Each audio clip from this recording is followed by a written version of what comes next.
Assalamualaikum warahmatullahi wabarakatuh. Hai guys, bertemu lagi bersama dengan aku, Azonel Lafat. Nah, aku dari jurusan Bimbingan Konseling Islam semester 5. Jadi, di video kali ini, aku akan membahas materi dari mata kuliah produksi film yang akan sangat serunya. Nah, kalian kepo nggak nih? Sebelumnya, aku izin berterima kasih kepada Bapak Dr. Adi Kusuma yang sudah mengizinkan saya membuat video kali ini. Oke, jadi di pembuatan film kali ini aku akan membahas materi yang seru dan juga menarik. Oke. Nah, jadi di video kali ini aku akan membahas tema apa tuh? Tema dari film learning journal, yaitu tentang menulis fakta, merekam makna dalam produksi film. Jadi di sini aku akan membacakan tentang latar belakangnya terlebih dahulu. Nah, jadi film itu berbasis riset adalah bentuk produksi sinema yang menggabungkan metode penelitian ilmiah dengan praktek perfilman untuk menghasilkan karya yang tidak hanya menyejukkan narasi atau estetika visual, nah tetapi juga membuat data faktual, analisis kritis, dan juga pemahaman dalam terhadap konteks sosial, budaya, sejarah, ilmiah, dan juga di dalamnya itu berbasis dengan riset, fakta-fakta, penelitian arsip, penemuan ilmiah, ataupun dokumentasi sejarah dikumpulkan dan diverifikasi dan diolah secara sistematis. Nah, selanjutnya fakta-fakta itu diinterpretasikan secara kreatif sehingga muncullah makna yang lebih luas gitu teman-teman. Jadi itu berdasarkan riset dan juga analisis ya teman-teman. Jadi makanya film ini tuh berbasis dengan riset gitu. Nah teman-teman, kalian tahu nggak sih format yang ada di penulisan produksi film itu? Jadi yang pertama itu ada margin. Kalian tahu nggak sih apa itu margin? Nah, biasanya margin itu dalam penulisan ilmiah atau film itu pengaturan margin itu sangat penting untuk menjaga tepian dan juga keterbacaan dokumen atau naskah gitu ya. Nah, jadi halaman itu standar umumnya yang digunakan untuk memperkirakan durasi tayangan berdasarkan jumlah halaman dan juga naskahnya. Jadi itu yang disebut dengan halaman. Nah, yang ketiga itu ada huruf. Nah, dari huruf ini penulisan itu skenario itu penting ya di dalam film ini. Jadi hurufnya itu harus lebih jelas. Contoh bagian si A atau bagian si B. Jadi harus tahu gitu tuh siapa yang akan tampil ataupun tanpa menggunakan inisial gitu. Pokoknya penting gitu ya huruf itu. Nah, selanjutnya itu ada spasi. Yang keempat itu ada spasi. Nah, apa sih itu spasi? Pasti tahu dong kalian tuh spasi itu apa. Nah, jadi spasi ini adalah tiap elemen skenario itu ada beberapa. Nah, jadi yang pertama itu antara elemen setiap heading gitu tuh ya. Heading, deskripsi, dan juga nama tokoh itu menggunakan 2 spasi contohnya.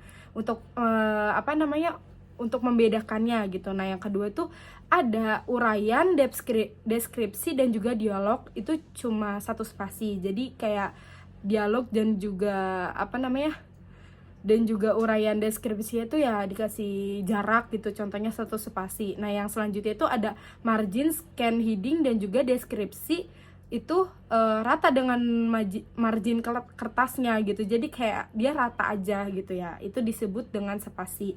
Nah, selanjutnya itu ada logika, bahasa, dan juga konstruksi naratif. Nah, di sini itu ada beberapa logika bahasa di dalam perfilman ya, teman-teman. Apa aja sih? 2000 years later. Nah, jadi di film ini tuh berbeda dengan bahasa tulis atau maupun lisan gitu ya di dalam pekerjaan. Pokoknya sangat beda lah gitu. Apa sih yang membedakannya? Bisa dia tuh dari gambar, pencahayaan, warna, musik, dan juga efek itu memiliki fungsi yang lebih komunikatif dan juga tertentu gitu lah ya. Nah, selanjutnya ada konstruksi naratif dalam film. Nah, dalam konstruksi ini merupakan cara pembuatan film menyusun cerita gitu ya, agar per babak itu pengenalan konfliknya itu terlihat gitu ya dari film tersebut. Jadi menggunakan teknik non linear gitu, kayak seperti flashback atau pemotongan waktu, atau lebih itunya tuh ke cerita paralel gitu ya, paralel gitu. Nah, jadi itu tuh untuk membangun ketegangan dalam berkarya maknanya tersebut gitu. Jadi dia tuh lebih ke kayak memutar scan-nya tuh ke belakang gitu, dia alurnya mundur gitu. Jadi menceritakannya itu supaya tegang gitu, orang-orang juga kayak ini tuh filmnya kelanjutannya gimana sih gitu. Jadi orang-orang tuh biar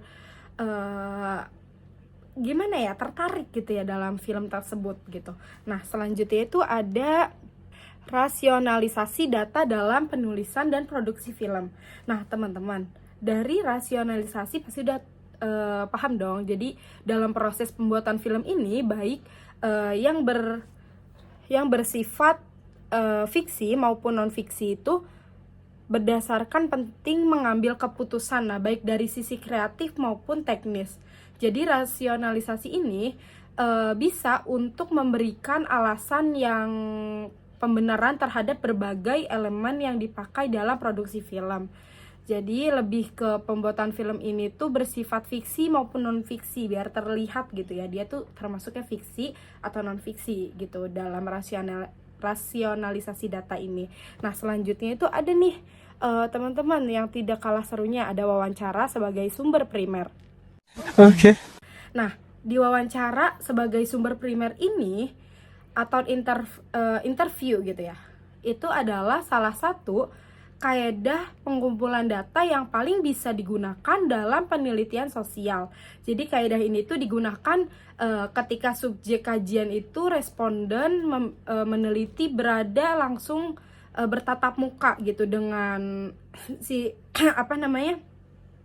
si pemainnya. Jadi kita tuh tahu gitu wawancara secara langsung gitu ya. Itu yang disebut wawancara sebagai sumber primer. Nah, selanjutnya itu ada nih tujuan dari wawancara tersebut. Jadi tujuan utamanya dari wawancara itu adalah produksi film itu berbasis riset untuk mendapatkan informasi, pandangan, dan juga pengalaman langsung dari seseorang relevan dengan topik penelitian atau isu yang dibahas dalam film. Nah, jadi itu teman-teman fungsinya, biar kita tuh bisa mengamati gitu kan, bisa tahu gitu tuh dia tuh nyampe nggak nih gitu kan informasi dan lain-lainnya, supaya dia bisa menjiwai mungkin ya. Nah, selanjutnya itu ada wawancara sebagai sumber primer. Nah, yang tadi aku udah sebutin, jadi di sini ada nih tahap-tahap prawawancara atau perencanaan dalam persiapannya. Nah, yang pertama itu ada 4 ya teman-teman, ada 4 tahap. Nah, jadi yang pertama itu ada tahap pelaksanaan wawancara. Nah, yang kedua ada tahap pasca wawancara, yaitu adalah analisis dan interpretasi data gitu ya. Yang ketiga itu ada tahap integrasi ke dalam produksi film. Nah, yang keempat itu adalah tahapan wawancara sebagai sumber primer. Nah, selanjutnya itu ada nih teman-teman studi pustaka sebagai landasan teoritis. Apa aja sih studi pustakanya?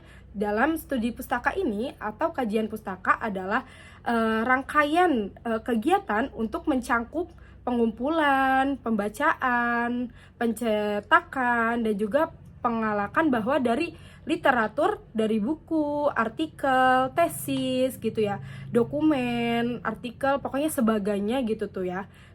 Kita mengumpulkan data gitu kan. Nah, itu sebagai bagian dari riset gitu. Nah, dalam konteks produksi film berbasis riset ini, pustaka itu sering disebut sebagai salah satu jenis riset yang berbasis fakta gitu. Nah, jadi studi pustaka ini menjadi rangkaian penting untuk memformulisasikan rangkaian kerja konseptual atau teoritis gitu ya teman-teman. Nah, dengan demikian studi pustaka ini bukan hanya membaca literatur secara pasif, tetapi menghubungkan memintesiskan dan juga mengonseptualisasikan hasil bacaan agar dapat diaplikasikan ke dalam produksi film gitu teman-teman. Jadi kita mencari informasi berdasarkan artikel, jurnal maupun sebagainya, supaya dalam pembuatan film ini tuh lebih jelas gitu datanya dan lainnya gitu ya. Itu dia sebagai pustaka sebagai landasan teoritis. Nah, Jadi yang terakhir itu ada visualisasi data dalam produksi film. Nah, ini dia nih teman-teman, topik yang paling pentingnya.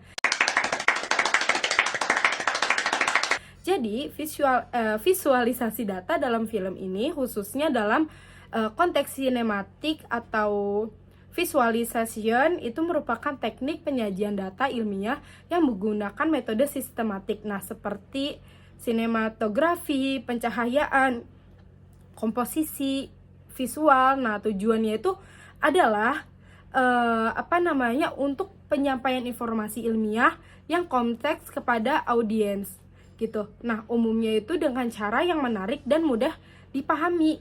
Nah, berbeda dengan visualisasi ilmiah tradisional yang lebih fokus pada analisis data untuk kalangan ilmuwan. Nah, jadi beda ya dari fokusnya dan lain-lainnya itu. Dia lebih ke kalangan ilmuwan gitu ya. Untuk mengutamakan aspek estetika dan juga naratif gitu. Jadi dia tuh mempertahankan efek estetika dan juga naratif, teman-teman. Nah, ada juga nih yang terakhir ada visualisasi data dalam produksi film. Nah, jadi peran visualisasi data dan konteks sinema berbasis riset itu ada beberapa ada beberapa bukan tahapan, kayak ada beberapa gitu ya. Contohnya gitu, yang pertama itu ada penyampaian informasi kompleks dan juga efektif gitu ya. Nah, ada juga yang kedua meningkatkan keterlibatan audiens gitu. Dia melibatkan audiens gitu. Nah, yang ketiga ada memperkuat narasi dan juga tema film nih, teman-teman. Nah, yang keempat itu ada penyajian tren dan pola data yang terlihat gitu. Nah, yang terakhir itu ada membantu penonton membuat keputusan berdasarkan data gitu ya. Mungkin itu perannya. Okay. Ada juga nih tahapan visualisasi data dalam produksi film. Jadi tahapannya itu ada 3. Ini yang terakhir ya teman-teman. Ada 3. Apa aja sih? Yang pertama ada praproduksi. Nah, kalian tahu kan praproduksi itu seperti apa?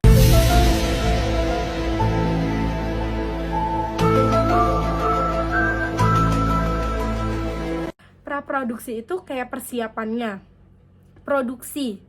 Nah, dari produksi ini dia pas contoh pembuatan film. Nah, pas itunya kegiatannya gitulah, bisa disebut dengan kegiatannya. Yang terakhir ada pasca produksi. Jadi pasca produksi itu setelah kegiatan dari pembuatan film ini gitu, teman-teman. Okay. Nah, cukup menarik bukan? Ya, jadi tema tersebut itu menjelaskan tentang bagian-bagian yang ada di dalam cara pembuatan film, atau kayak lebih ke naskah dan lain-lainnya gitulah, teman-teman ya pastinya. Nah, udah mungkin itu saja yang bisa saya sampaikan. Kurang lebihnya mohon maaf. Namanya juga aku masih belajar, dan juga aku izin pamit dulu nih Pak. Kurang lebihnya mohon maaf. Wassalamualaikum warahmatullahi wabarakatuh. See you.